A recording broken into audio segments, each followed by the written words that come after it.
गलत है। गांधी की हत्या गलत है, पर ऐसी गोली अगर कसाब पे भी चले तो विरोधी हम उसके साथ। गांधी और कसाब एक जैसे हैं। पर दोनों देश टुकड़े कर रहे थे, पर कसाब ने वहां से आगे देश वालों को मारा। पढ़ो यार, जब देश आजादी का जश्न मना रहा था ना, वो आदमी नोआखली में भटक रहा था। कल मैं एक वीडियो देख रही थी जिसमें गांधी जी के सेलिबेसी यानी ब्रह्मचर्य के बारे में बताया गया था, और कहीं ना कहीं मुझे इस वीडियो को देखने के बाद ये फील हुआ कि लोग आज के डेट में गांधी जी के कैरेक्टर को गलत साबित करने में लगे हुए हैं।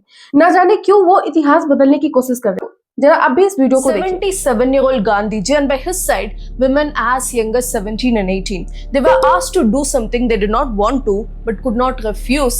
Gandhi called it a celibacy experiment. His associates called it disturbing, begged him to stop, and today, most people don't even know this part of his story. So what I'm about to tell you will shock you, anger you, may even make you question everything you thought you knew about the man we worship as Mahatma.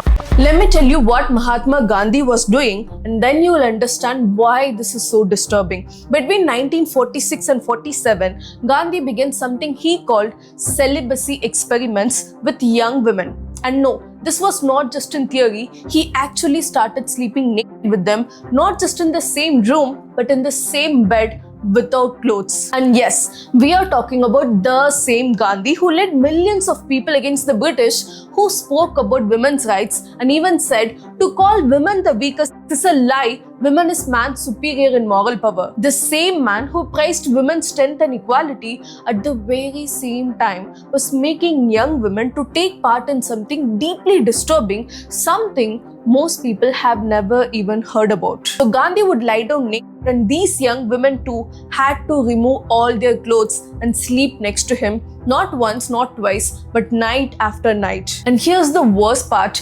Gandhi himself admitted in a letter that most of these women did not want to do it. He wrote that Abbas slept with me for hardly 3 nights, Kanjan slept with me for only 1 night, almost all of them would strip reluctantly. I've written that they did so at my prompting. और कुछ लोगों का तो कहना ये भी है कि नाथूराम गोडसे एक देशभक्त था, उन्होंने गांधी जी की हत्या करके बहुत अच्छा काम किया, देश के हित में काम किया। बाप दादा उन भारत तोड़ के चलेगा तो भारत जोड़ रहे हैं। इनके बाप दादा कांग्रेस के।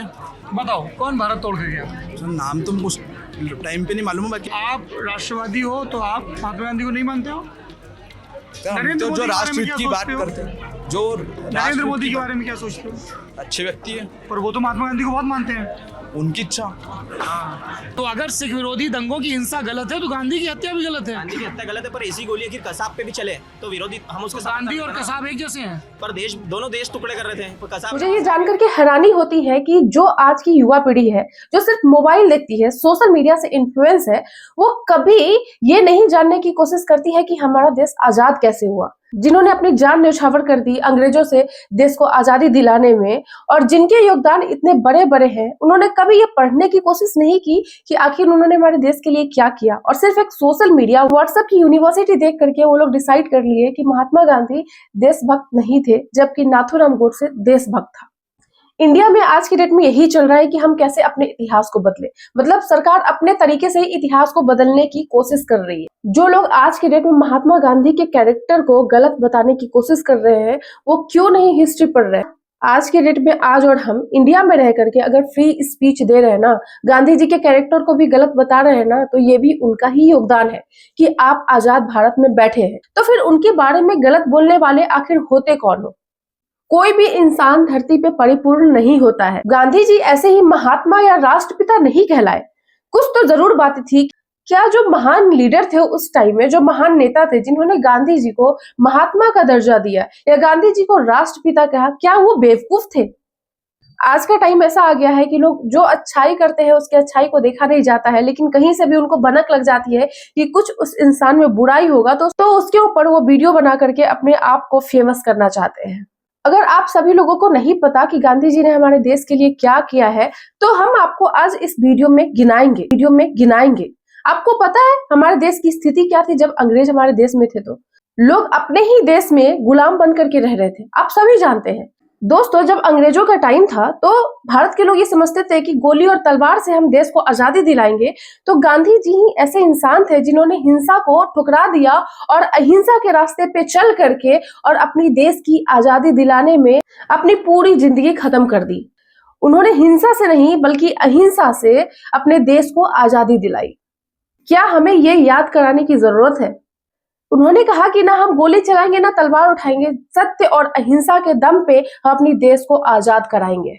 और सच में उनकी अहिंसा दुनिया के लिए एक मिसाल बन गई। उनके बस एक बुलाने से पूरे भारत का आदमी, चाहे वो औरत हो, बच्चे हो, मर्द हो, जवान हो, सभी लोग रोड पे आ जाते थे उनके एक बुलाने पे। इतनी ताकत थी महात्मा गांधी में। ऐसे ही उनको महात्मा का दर्जा नहीं दिया गया।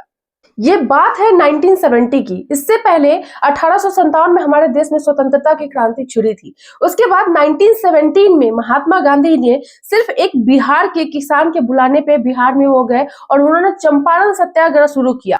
और इस सत्याग्रह के बाद भारत में एक जंग छिड़ गई कि हमें जो है सो अंग्रेजों की सोच से, अंग्रेजों की गुलामी से आजादी चाहिए। और ये जो चंपारण सत्याग्रह था उनका, ये पूरा सक्सेसफुल रहा। उस टाइम में अंग्रेज बिहार के किसानों से जबरदस्ती नील की खेती करवाते थे, जिससे कि बिहार की जमीन जो है सो बंजर होते जा रही थी और वहां के जो किसान है वो मन चाहे फसल नहीं उगा पा रहे थे, उनपे अत्याचार हो रहा था। और उस टाइम गांधी जी वहां गए और किसानों का हाथ पकड़ा और किसानों को न्याय दिलाई, जीत दिलाई। ये सिर्फ किसानों की जीत नहीं थी, ये आम आदमी की जीत थी। 1920 में जब गांधी जी ने आवाज उठाई कि अंग्रेजों की नौकरी मत करो, उसके स्कूल में मत पढ़ो, उनका सामान मत खरीदो, तो पूरा देश जाग गया।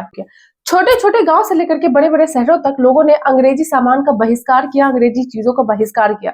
क्या वो लोग बेवकूफ थे जो महात्मा गांधी की एक आवाज पे उन्होंने सब कुछ छोड़ दिया और छोटे छोटे गांव से भी लोग आवाज उठाने लगे और महात्मा गांधी का साथ दिया।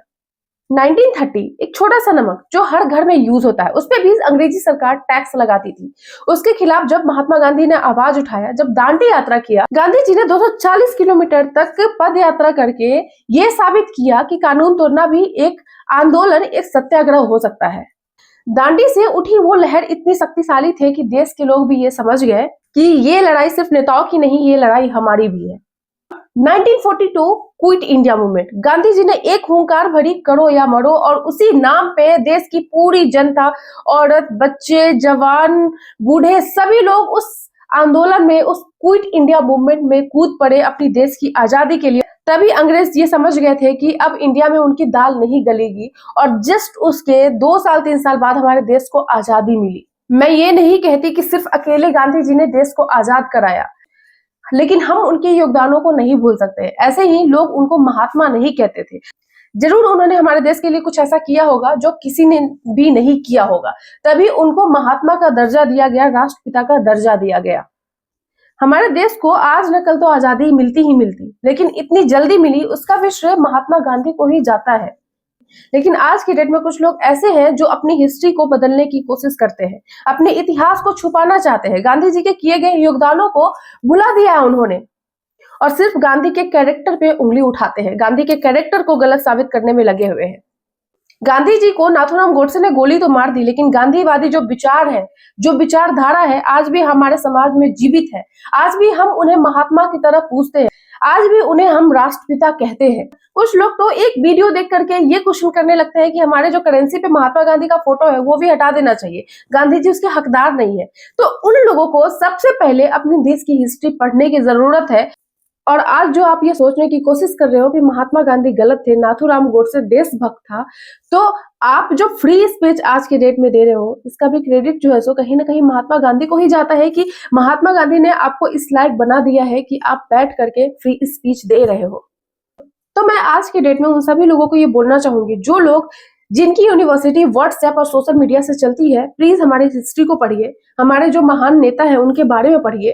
दुनिया में कोई भी आदमी परफेक्ट नहीं होता है। जब भगवान राम के ऊपर लोगों ने उंगली उठाया तो फिर इंसान क्या हो सकता है? हो सकता है कुछ ना कुछ कमी होंगी महात्मा गांधी में, लेकिन हम कमियों को क्यों देखें? हम गांधी जी के किए गए महान कार्यों के बारे में क्यों नहीं सोचे? जो गांधी जी ने किया, उनके योगदानों को हम कैसे भूल जाए? सॉरी अगर आपका इस वीडियो से सेंटीमेंट हर्ट हुआ होगा तो मैं इसके लिए माफी चाहती हूँ, लेकिन आज के डेट में भी हमारे जैसे बहुत सारे लोग हैं भारत में जो महात्मा गांधी को पूजते हैं। अगर उनको ये पता चले कि महात्मा गांधी के कैरेक्टर पे कोई उंगली उठा रहा है, उनकी छवि को खराब करने की कोशिश कर रहा है, तो हो सकता है बुरा लगेगा। मैं एक नॉर्मल सी हाउस वाइफ हूँ, लेकिन मुझे ये बातें हर्ट हुई कि कोई महात्मा गांधी को गलत कहता है, नाथूराम गोडसे को देशभक्त कहता है। तो मैंने इसके ऊपर एक वीडियो बनाया। इस पे आपके क्या ओपिनियन है प्लीज कमेंट करके जरूर बताएं। मिलती हूँ मैं आपसे नेक्स्ट वीडियो में, तब तक के लिए जय हिंद, जय भारत। मेरी तो तमन्ना ये है, मेरी तो आशा ये है, ईश्वर से प्रार्थना ये है कि कि हिंदुस्तान ऐसा बने कि जिससे सारी दुनिया कहे कि अगर आज़ाद बनना है तो हिंदुस्तान के जैसे आज़ाद बनो।